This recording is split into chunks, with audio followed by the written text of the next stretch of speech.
안녕하세요. 포유 한율연구소입니다.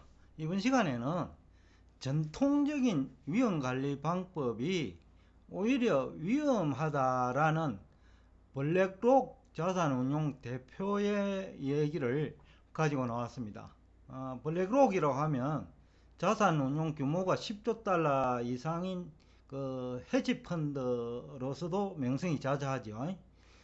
이런 회사의 대표가 전통적인 자산 위험 관리 방법을 경고했다는 것은 의미가 있어요. 왜냐하면 대규모 자산 운용을 하니까 행동으로 옮길 수 있거든요. 그러니까 지금 전통적인 리스크 관리 방법을 역으로 이용해 가지고 공격할 수 있다라는 거죠. 그렇기 때문에 이제 의미가 있다라는 얘기를 하면서 구체적으로 얘기를 하고자 합니다. 크게 보면 전통적인 위험관리 방법이 한 네 가지 이유 때문에 위험해요.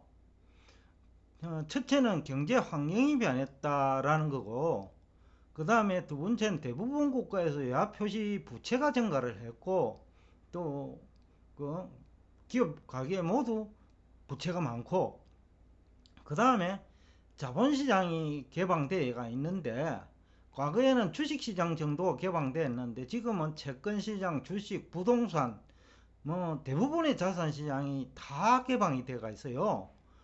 또 금융 규모가 점점 커지면서 이것이 기회일 수도 있지만은 위험이 증가하는 요인도 되거든요. 그 다음에 또 하나 2010년 이전과 달리 GDP와 상장기업 매출액, GDP와 상장기업 영업실적 상관관계가 그렇게 높지 않아요. 다국적 기업이 많이 생기면서 과거의 어떤 기준으로 자산시장에 참여하면 낭패를 볼 수 있고 위험관리 역시 마찬가지다라는 얘기인데, 좀 더 세부적으로 얘기하면 경제 환경 변화는 그럼 어떻게 변했느냐라는 거죠. 과거와 달리, 그러니까 2012년 이전과 달리 가계, 기업, 정부 모두 부채가 많아요. 그러면 금리가 올라가면 대단히 위험해지죠. 또 가계는 물가가 올라가면 또 대단히 위험해지죠.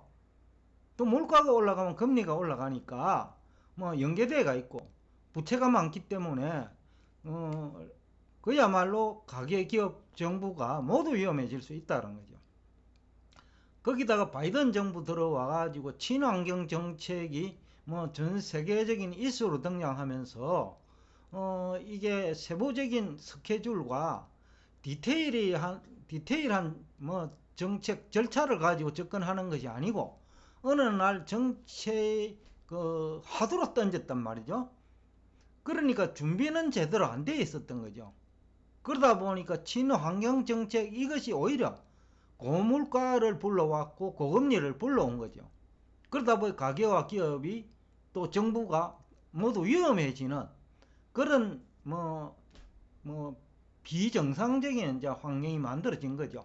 그러니까 과거와 다른 경제 환경 때문에 과거와 같은 위험 관리 방법은 효과가 크지 않거나 오히려 더 위험하다라는 얘기가 이제 블랙록 대표 얘기 같아요.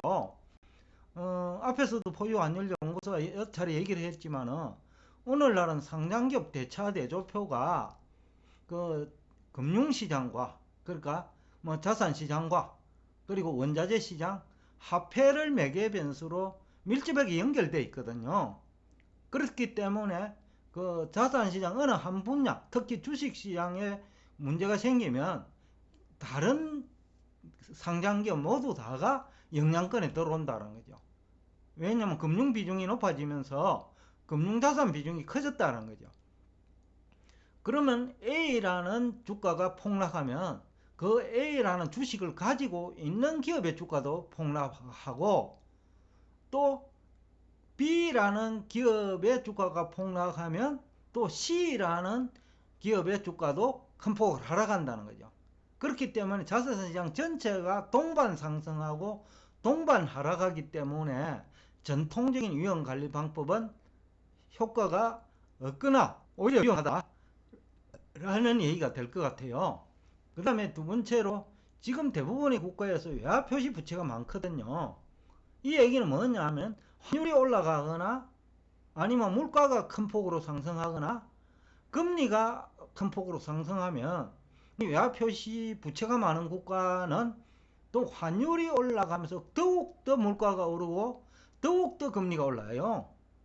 그렇기 때문에 이제 위험이 가중된다고 할까요?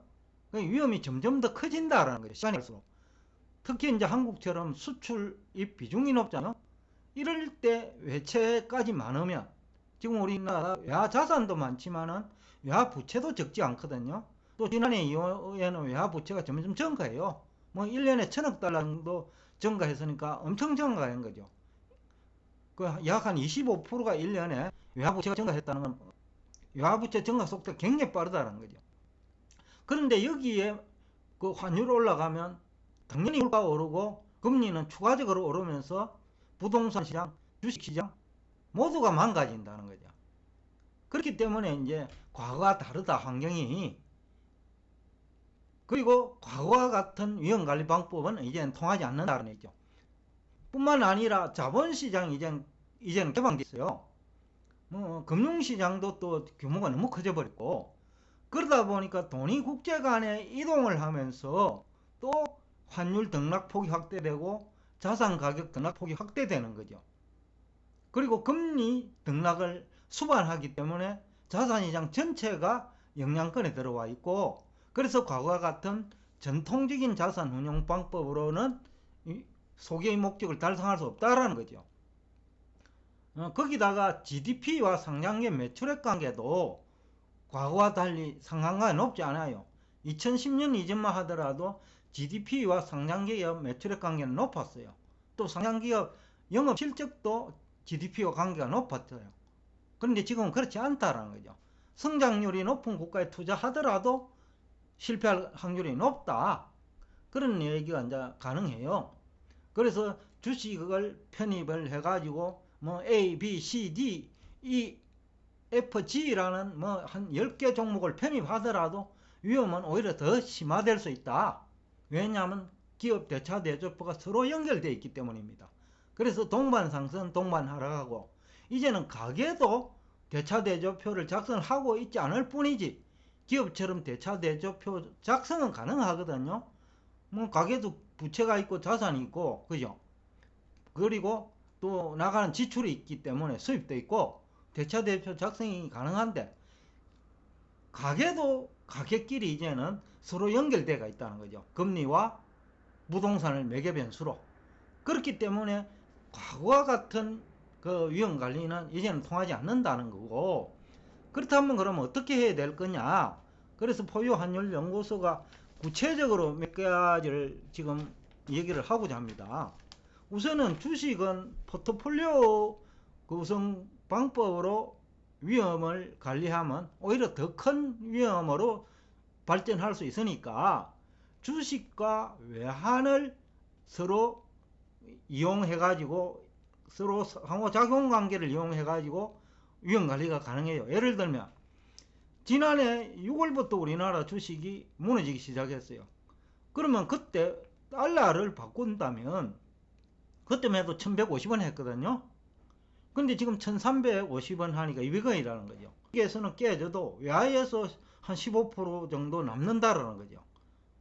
그러니까 이제 위험관리 효과가 어느 정도 있다라는 거죠.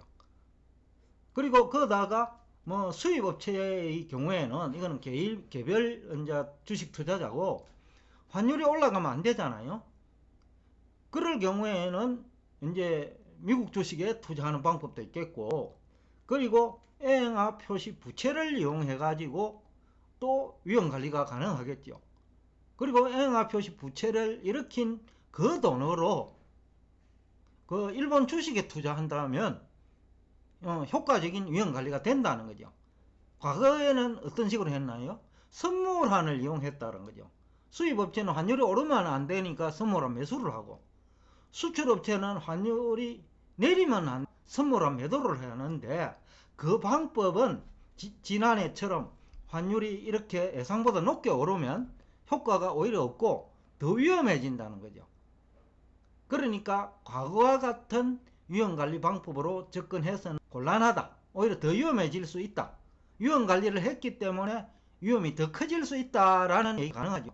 그리고 여러분들 다수가 관심이 많고 포유환율연구소도 구독자 여러분과 향후 그 자산식의 그 마지막 피날레는 이 부동산을 이용하려고 해요. 그러면 우선 지금 전통적인 위험관리 방법에서 벗어나야 돼요. 그래야 목적에 달성할 수 있다는 거죠. 예를 들어서 지금 엔화가 굉장히 약세잖아요.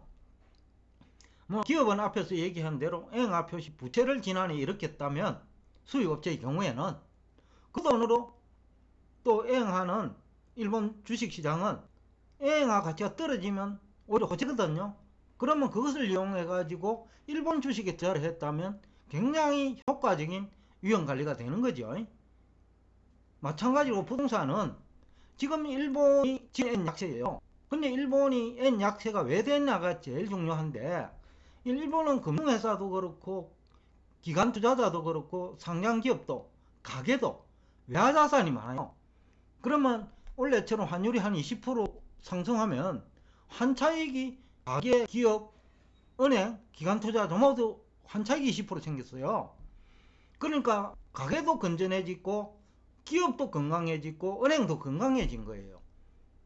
그러니까 그것을 이용하는 방법으로 그 위험 관리를 하면서, 그럼 부동산 가격이 예를 들어서 50% 정도 하락한다면, 그러면 엔화는 지금 140달러, 140엔에서 100엔으로 가고, 그럼 40% 정도 이익이죠. 그 다음에 부동산은 지금 100에서 한 50% 떨어진다면 그 50% 떨어진 것을 결합시키면 90%가 나오죠. 그러면 현재 주택 가격이 10%만 있으면, 그러니까 10억짜리 아파트를 살려고 하는 사람들은 2년 내지 3년 후에 1억만 있으면 10억짜리 아파트, 현재 10억짜리 아파트 매수가 가능해진다는 거예요. 그러면 그 또 전세를 넣을 수가 있잖아요, 한국은. 그러면 전세 가격이 내가 10% 매수한 취득 가격보다 더 높아요. 그럼 아파트 세 채도 사신다는 거죠. 그 모두 또 전세로 운용할 수 있고요. 그러다 보면 이제 이것이 그 위험 관리를 어떻게 하느냐에 따라서 지금 향후 한 1, 2년간 여러분들이 그야말로 부자가 될 수도 있겠지만은, 또 위험 관리에 실패하면, 즉 전통적인 위험 관리 방법을 수하면 오히려 더 위험해질 수 있고, 위기가 기회가 아닌 지금의 위기는 더 큰 위기로 발전할 수 있다. 그렇기 때문에 지금이라도 그 전통적인 위험관리 방법에서 벗어나가지고 제가 조금 전에 얘기한 새로운 환경에 부합되는 위험관리를 한다면 향후 3년 후에는 현재 10억 아파트 가격의 부동산을 향후 1억 정도만 그 부가가치를 창출한다면 아파트 2채, 3채도 살 수 있다 라는 얘기를 하면서 여러분과 대화를 여기서 끝내겠습니다.